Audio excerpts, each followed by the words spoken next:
మీకు ఒక్క మాట చెప్పదలుచుకున్నా, డిఎస్సి మీరు ఎప్పుడైనా హిస్టరీని తీసుకోండి, నోటిఫికేషన్ నుంచి నియామకాలు 55 రోజుల్లో పూర్తి చేసి 11,000 మంది టీచర్లకు ఉద్యోగ నియామక పత్రాలు అందించినాం.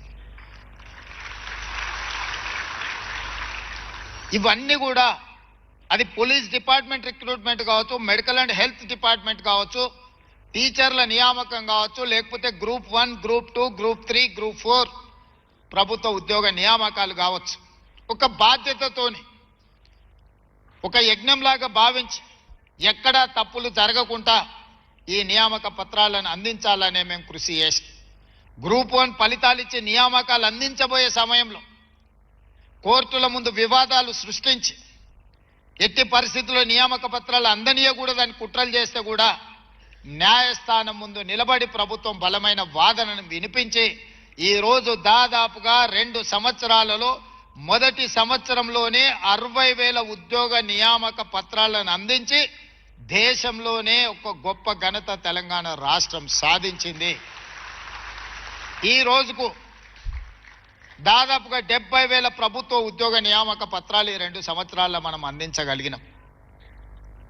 మేము లెక్కలు చెప్తే తప్పంటారని లేదా ఇచ్చిండ్రో ఇయ్యలేదని అనుమానాలు వ్యక్తం చేస్తారని 13 సార్లు ఉద్యోగ నియామక పత్రాలు అందిస్తే మేము ఎక్కడైతే బాధ్యత తీసుకున్నామో ఎల్బీ స్టేడియంలో కానీ లేకపోతే నెక్లెస్ రోడ్లో డాక్టర్ బాబాసాహెబ్ అంబేద్కర్ సాక్షిగా కానీ లేకపోతే శిల్పారామం సాక్షిగా కానీ లేకపోతే సాగునీటి పారుదల శాఖ ఆఫీసు కార్యాలయ కేంద్రంలో కానీ ఈ నియామక పత్రాలు బహిరంగంగా వాళ్ళ తల్లిదండ్రులను అందరిని ఆహ్వానించి ఒక పండుగలాగా ఈ కార్యక్రమాన్ని నిర్వహించినాం.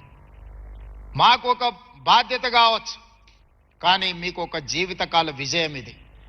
మీ జీవితంలో మీ తల్లిదండ్రుల కళ్ళల్లో ఒక జీవితకాలం సమూలమైన మార్పును తీసుకొస్తుంది.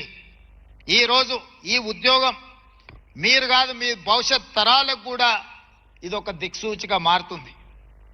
ఇది ఏదో ప్రభుత్వ ఉద్యోగము రోజుకి 8 గంటలో 10 గంటలో పనిచేస్తే వేతనం తీసుకునే బాధ్యత కాదు. తెలంగాణ రాష్ట్ర ప్రభుత్వంలో ఉద్యోగం అంటే ఇది ఒక భావోద్వేగము. ఈ తెలంగాణ రాష్ట్రాన్ని పోరాటం చేసి సాధించుకున్నది ఒక భావోద్వేగంతో. ఈ ప్రభుత్వ ఉద్యోగము మీకు మాకు ఒక భావోద్వేగం. ఈ భావోద్వేగం తెలంగాణ పునర్నిర్మాణంలో మిమ్మల్ని భాగస్వాములను చేస్తుంది.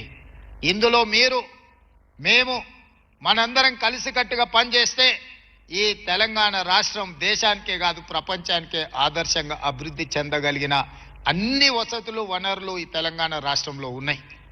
అందుకే మిత్రులారా, ఈనాడు మిమ్మల్ని అందరినీ తెలంగాణ రాష్ట్ర ప్రభుత్వంలో భాగస్వాములు చేసే సందర్భంలో మిమ్మల్ని అందరినీ కలవాలి, మీతో మాట్లాడాలి, మీ తల్లిదండ్రుల కళ్ళల్లో ఆనందం చూడాలి అని ఈ ప్రత్యేకమైన కార్యక్రమాన్ని సంక్రాంతి పండుగ సందర్భంగా ఏర్పాటు చేసి మిమ్మల్ని అందరినీ కూడా ఆహ్వానించడం జరిగింది. మీ శాఖలలో మీ అధికారులకు చెప్పి కూడా మీకు ఉద్యోగ నియామక పత్రాలు ఇవ్వచ్చు.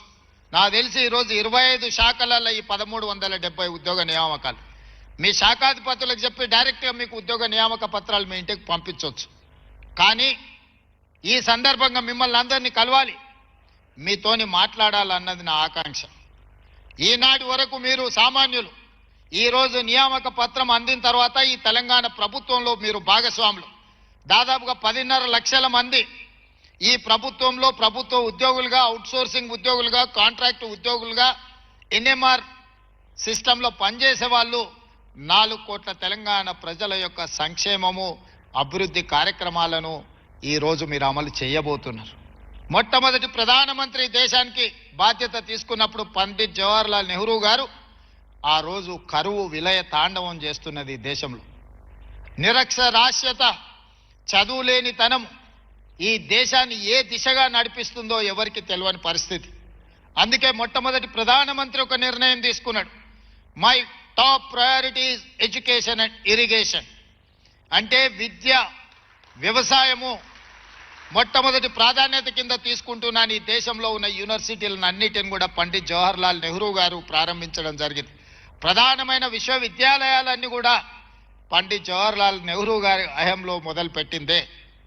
ఆ తర్వాత సాగునీటి ప్రాజెక్టులు శ్రీశైలం కావచ్చు, నాగార్జున సాగర్ కావచ్చు, బాక్రానంగల్ డ్యామ్ కావచ్చు, ఎస్ఆర్ఎస్పి కావచ్చు. తెలంగాణ ప్రాంతంలోనే ఆనాటి ప్రధానమంత్రి 3 ప్రధానమైన సాగునీటి ప్రాజెక్టులు శ్రీశైలం, నాగార్జున సాగర్, ఎస్ఆర్ఎస్పి లాంటి ప్రాజెక్టులను ప్రారంభించడం ద్వారా ఈ ప్రజలు కరువు కాటకాలల్లా ఆనాటి పరిస్థితులు మీ ముత్తాతలు ఎవరైనా ఉంటే, మీ తాతలు ఎవరైనా ఉంటే కనుక్కోండి. మట్టి తిని బతికే పరిస్థితులు ఆనాడు ఉన్నాయి. ఆకలితో అలమటించి తినడానికి ఆకులు అలములు కూడా దొరకక బురద మట్టి కూడా తిని బతికిన రోజులు ఈ దేశంలో దేశ స్వతంత్రం వచ్చిన మొదటి నాళ్లలో ఉండే. అక్కడి నుంచి ఈ దేశాన్ని ఒక్కొక్క మెట్టుగా పంచవర్ష ప్రణాళికలు తీసుకొచ్చి, హరిత విప్లవం తీసుకొచ్చి ఈ దేశంలో ఆకలి తీర్చడమే కాకుండా ఫుడ్ సెక్యూరిటీ చట్టాన్ని తీసుకొచ్చి ఈ దేశంలో పుట్టిన ప్రతి పౌరుడికి ఆహార భద్రతను కల్పించిన పార్టీ ప్రభుత్వం పండిత్ జవహర్లాల్ నెహ్రూ గారి నాయకత్వంలో ఏర్పడ్డ ఈ దేశ స్వతంత్రం, ఈ దేశం. ఎడ్యుకేషన్ ఈరోజు దేశంలో తండాలలో, గూడాలలో, మారుమూల పల్లెలకు కూడా విద్య వ్యాపించింది.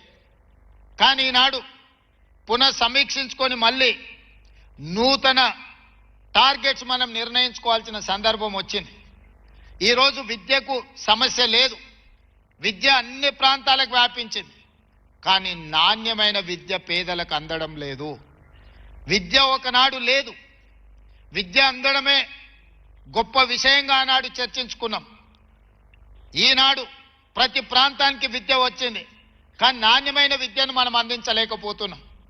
26,000 ప్రభుత్వ పాఠశాలలు ఉంటే 16.5 లక్షల మంది విద్యార్థులు ప్రభుత్వ పాఠశాలల్లో చదువుకుంటున్నారు. మళ్ళీ హైలీ క్వాలిఫైడ్ టీచర్స్ ఉన్నారు ప్రభుత్వ పాఠశాలల్లో, దాదాపుగా 1,20,000 మంది టీచర్స్ ఉన్నారు. అదే ప్రైవేట్లో 11,000 పైచిలకు పాఠశాలలు ఉంటే 33 లక్షల మంది విద్యార్థులు ప్రైవేట్ స్కూల్స్లో చదువుకుంటున్నారు.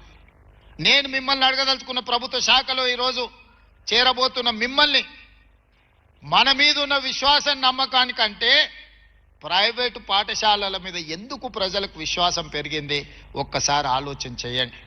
ఇవాళ తల్లిదండ్రులు రూపాయి కూడబెట్టి ప్రైవేట్ స్కూల్కి పంపించి ఫీజులు కడుతున్నారు. ప్రభుత్వంలో ఉచితంగా విద్యను అందిస్తామంటే కూడా ఇక్కడికి రావడం లేదు అని అంటే కారణం మనమే విశ్లేషించుకోవాలి. నాణ్యమైన విద్యను అందించాల్సిన బాధ్యత ఈ వేదిక మీద ఉన్న వాళ్లకు, ఈ హాల్లో ఉన్న ప్రతి ఒక్కరికి మన అందరి మీద ఉన్నది. నాణ్యమైన విద్య మనం అందించినప్పుడు పేదలు ప్రైవేట్ పాఠశాలలకు ఎందుకు వెళ్తారో ఒకసారి ఆలోచన చెయ్యండి. అందుకే ఈరోజు మన గురుతరమైన బాధ్యత, పేదలకు నాణ్యమైన విద్యను అందిస్తే ప్రపంచంతోనే పోటీ పడగలము, రాకెట్ సైన్స్ను కూడా మనమే కనిపెట్టగలం ప్రభుత్వ పాఠశాలల్లో అనే విశ్వాసం నాకున్నది. ఫుడ్ సెక్యూరిటీ ఈరోజు భారతదేశము దేశానికి సరిపోయిన దానికంటే ఆహార ధాన్యాలు అత్యధికంగా ఉత్పత్తి చేస్తున్నాం. ఈరోజు వరి భారతదేశంలోనే తెలంగాణ రాష్ట్రం అత్యధికంగా పండిస్తుంది. ఈ 2 సంవత్సరాలు కంటిన్యూస్గా దేశంలోనే మొదటి స్థానం మన తెలంగాణ రాష్ట్రానికి వచ్చింది. 2,85,00,000 మెట్రిక్ టన్నుల ప్యాడీని ఉత్పత్తి చేసి దేశానికే మనం ఆదర్శంగా నిలబడ్డాం. ఈరోజు ఈ దేశంలో ఆహార ధాన్యాలకు లోటు లేదు, కానీ ప్రోటీన్ ఫుడ్ లేదు. ఇవాళ ఆడపిల్లలకు బలహీనతలు ఎందుకున్నాయి ప్రభుత్వ పాఠశాలలో, అంగన్వాడీ సెంటర్లలో మీరు ఒక్కసారి చూడండి. ఎందుకు మనం ప్రోటీన్ ఫుడ్ ఇవ్వలేకపోతున్నాం? ఈరోజు ఆహార సమస్య లేదు, కానీ నాణ్యమైన ఆహారము, బలోపేతమైన ఆహారాన్ని మనం అందించలేకపోతున్నాం.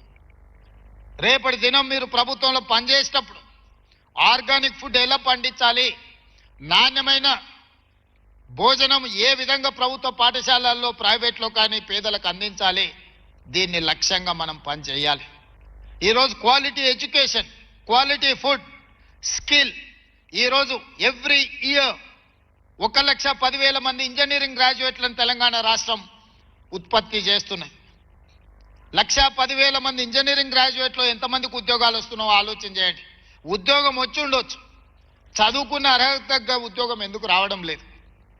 వివిధ శాఖల్లో ప్రైవేట్లో చాలా మందికి అవసరం ఉన్నది, చాలా మంది నిరుద్యోగులు ఖాళీగా తిరుగుతున్నారు. డిమాండ్ ఉన్నది, సప్లై ఉన్నది, కానీ డిమాండ్ సప్లైలో ఒక గ్యాప్ ఉంది. ఆ గ్యాపే స్కిల్ లేకపోవడం, అన్స్కిల్డ్ క్వాలిటీ ఎడ్యుకేషన్ లేకపోవడం వల్ల ఈరోజు అంతర్జాతీయ స్థాయిలో మనం పోటీ పడగలిగిన పరిస్థితులు ఉన్నా, అంతర్జాతీయ అవకాశాలు ఉన్నా మనం అందిపుచ్చుకోలేకపోతున్నాము.